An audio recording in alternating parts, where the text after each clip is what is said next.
Last week, 2 big English salad growers went into administration, and that's a loss of hundreds of jobs, but it's also a loss of a lot of our food, our fresh food, which was going into supermarkets.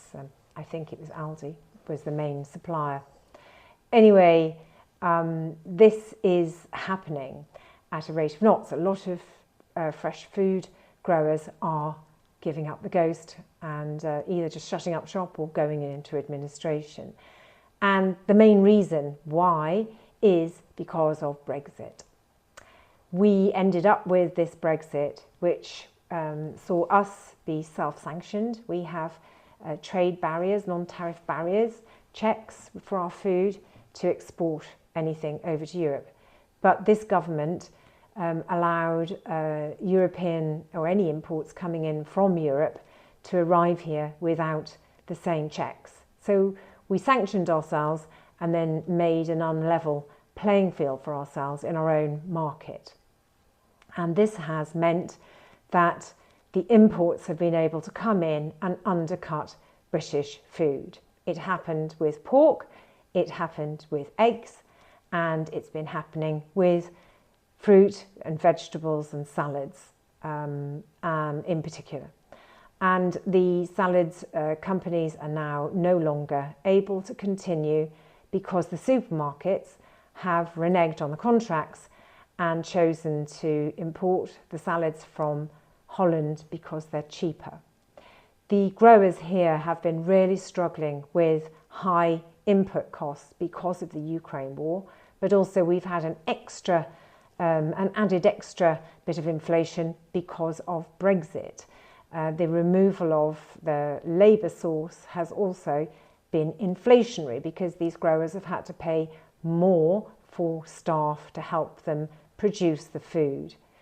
So the big question is, if all of our businesses or most of our food producing businesses stop producing food, then you have to wonder where the food is going to come from. Now that we are no longer part of the European Union, we are relying on food from the other side of the world. There are some new technological advancements in salad production in particular, and a new vertical farm opened up in Gloucestershire fairly recently, where they can produce an enormous amount of salads and herbs, and they can produce them a lot quicker as well. But are people happy about changing to eat foods which are grown hydroponically with, in a factory, with lighting going 24 hours a day and run by computers and harvested by robots? Is this the future? Will that food taste as good as what we're used to, naturally grown food? Well, time will tell.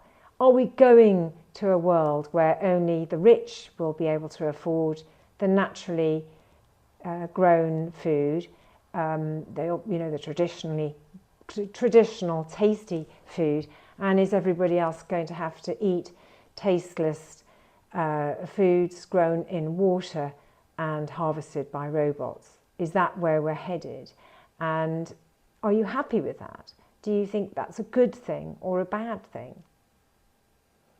Anyway, here's a video of what is going on in America with the vertical farms and where it's advancing.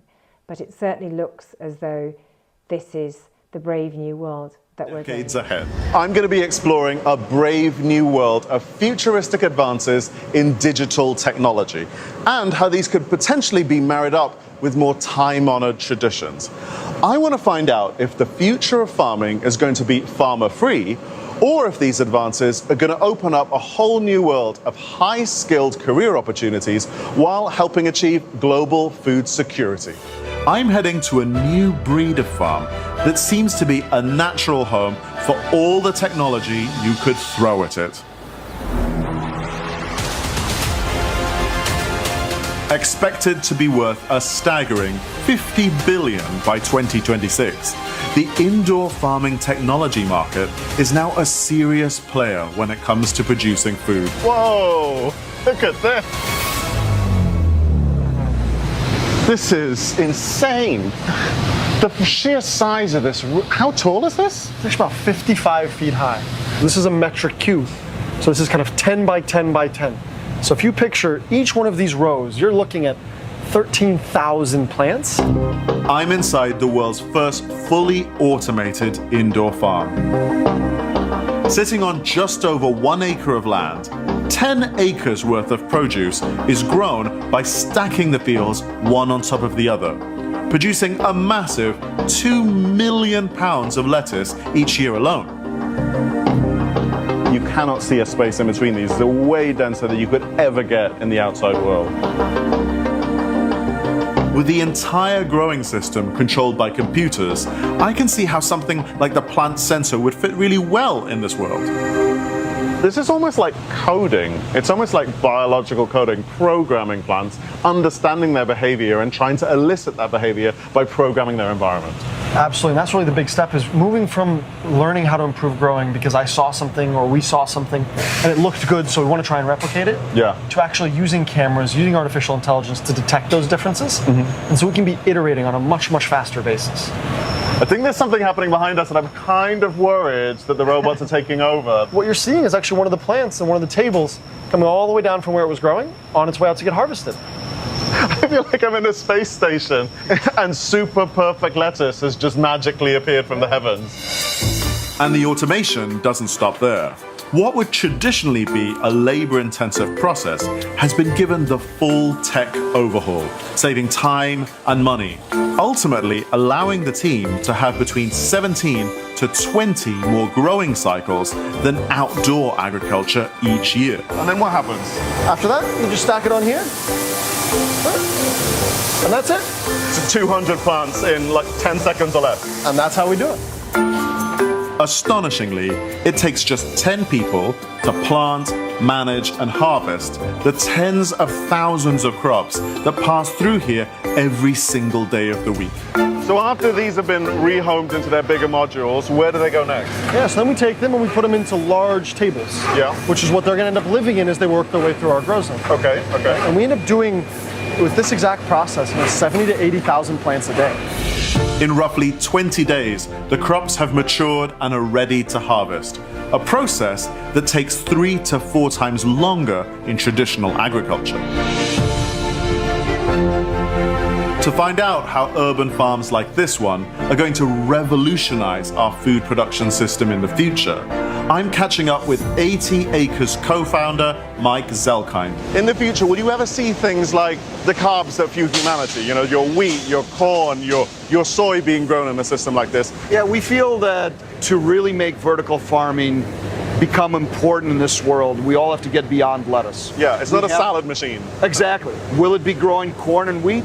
Not necessarily. That's not the most effective thing to grow. We feel tomatoes and cucumbers and peppers and soft fruit like strawberries and blackberries are critical to make this a very important capability all over the world. The goal is to prove that you can grow the essential food supplies to a lot of these locations that have high population, scarce natural resources, and need sources of food that are local, that are close. An added beauty of being able to grow this many acres of food in an urban environment means it frees up farmland further out to concentrate on producing more staple crops like wheat, maize, and rice that will be just as vital in the future. So you've come an enormously long way. This is 80 Acres Farm 2.0. What's the next step? The future is systems like this spreading all over the country, then to the rest of the world.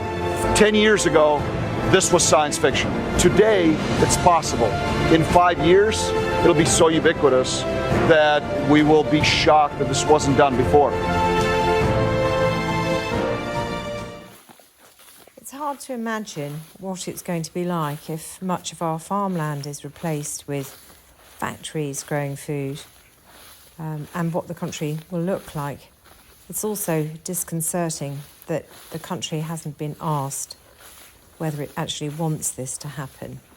And we just seem to be being forced into a brave new world.